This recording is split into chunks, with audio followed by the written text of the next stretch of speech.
Assembly నుంచే నేను బయలుదేరి 2 గంటల 20 నిమిషాలకు ఇంటికి వెళ్ళాను. ఇక స్పీడ్గా 4 గంటల కంటే సమయం పెట్టుకున్నాం. 2 గంటల 20 నిమిషాల్లోనే హైదరాబాద్ నుంచి రుద్దురు చేరుకున్నాం. మండలానికి 22, రుద్దురు మండలానికి 32, వర్ణి మండలానికి 31.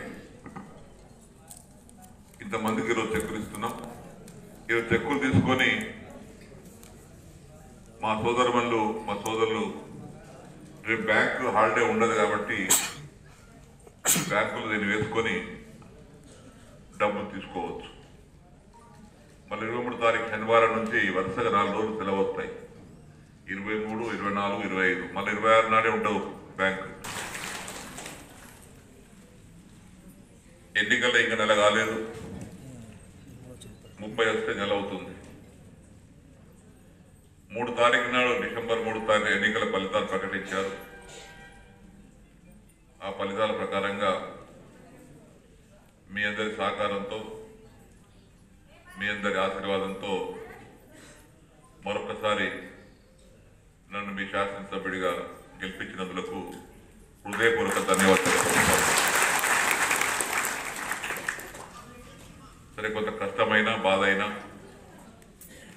మీ అందరి ఆశీర్వాదంతో గెలవడం జరిగింది. ఈనాడు ఒకటే కాదు, 1994 నుంచి 2023 ఈ 30 ఏళ్ల సుదీర్ఘ కాలంలో ఒక 5 ఏళ్ళు మాత్రం నేను ఎమ్మెల్యేగా లేను. మీ అందరి దయతో 94లో గెలిచినాం, 99లో గెలిచినాం, 2004లో ఓడిపోయి మళ్ళీ 2009లో గెలిపించారు. నేను టీడీపీకి రాజీనామా చేసి తెలంగాణ పార్టీ చేరిన తర్వాత బై ఎలక్షన్ జరిగితే 2011లో మళ్ళీ గెలిపించారు. తెలంగాణ వచ్చిన తర్వాత 2014లో గెలిపించారు, 2018లో గెలిపించారు, మళ్ళీ 2023లో కూడా మళ్ళీ గెలిపించారు. అందుకే గత ప్రభుత్వంలో మన ముఖ్యమంత్రి గారు కేసీఆర్ గారు ఉన్నప్పుడు నేను మంత్రిగా, స్పీకర్గా పదవిలో ఉన్నప్పుడు బాన్స్వాడ కాన్ఫరెన్స్లో ఇప్పుడు కళ్యాణ లక్ష్మి ఉంది, షాదీ ముబారక్ ఉంది. 15,000 మందికి సెప్టెంబర్ చివరి నాటికి, అక్టోబర్ నవంబర్కి లెక్కన లేదు, సెప్టెంబర్ చివరి నాటికి మన కాన్ఫరెన్స్లో 15,000 మందికి కళ్యాణ లక్ష్మి షాదీ ముబారక్ చెక్కులు పంపించేశాం. దాని విలువ దగ్గర 130 కోట్లు ఉంటుంది. ఇప్పుడు ఇచ్చేది కాక సెప్టెంబర్ వరకే, ఇంకా అక్టోబర్, నవంబర్, డిసెంబర్, ఆ విధంగా 15,000 మందికి కళ్యాణ లక్ష్మి షాదీ ముబారక్ చెక్కులు ఇచ్చాం. ఇల్లు లేనటువంటి వారికి వేరే నియోజకవర్గాలలో, పక్క నియోజకవర్గాల్లో 1,400 కూడా కట్టలేకపోయారు. బాగా కష్టపడి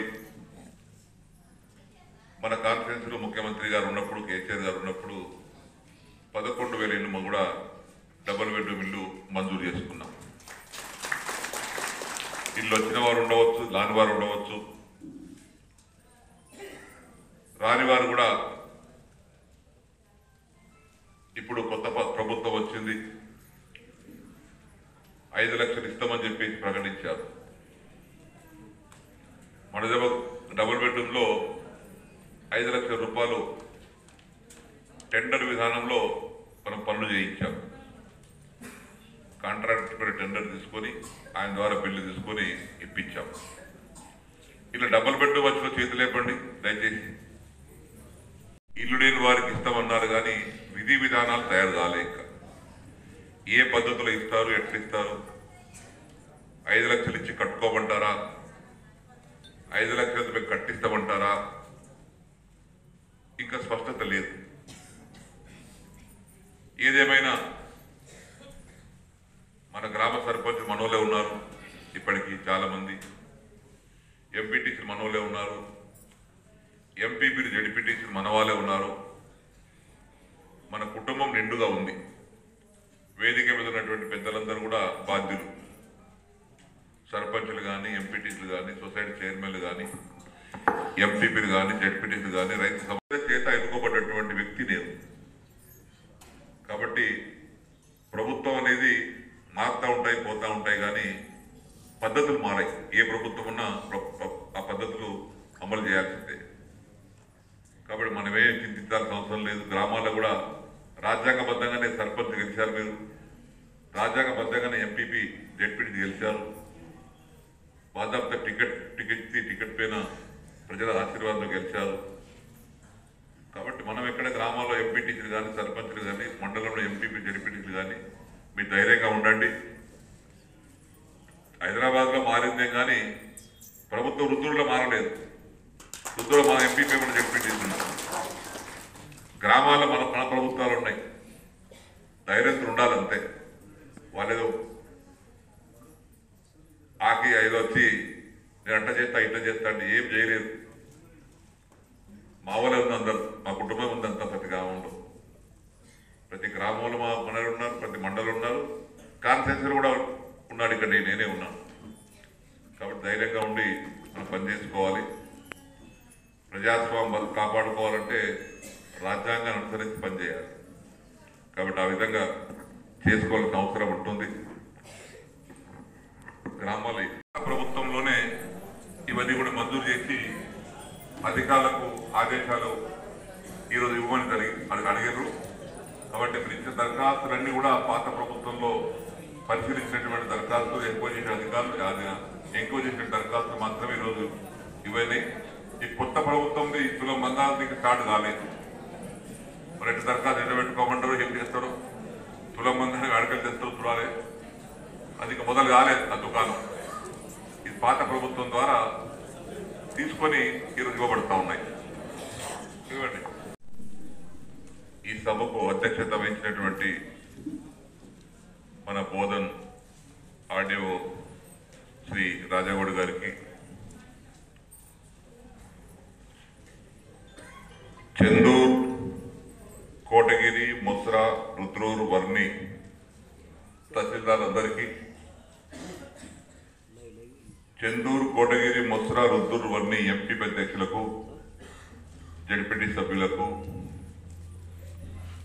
జిల్లా పరిషత్ కోఆప్షన్ సభ్యులు సిరాజ్ గారికి, మార్కెట్ కమిటీ అధ్యక్షులకు, రైతు సమన్వయ సమితి అధ్యక్షులకు, వివిధ గ్రామాల నుంచి వచ్చినటువంటి సర్పంచులకు, ఎంపీటీసీలకు, వేదిక వెళ్ళినటువంటి అధికారులకు, అనధికారులకు, వేదిక ముందున్నటువంటి చెక్కులు స్వీకరించడానికి వచ్చినటువంటి మా అక్కలకు, చెల్లెలకు, మా అన్నదమ్ములకు, పెద్దలకు, ప్రెస్కు, మీడియాకు అందరికీ మరొకసారి నా యొక్క నమస్కారాలు.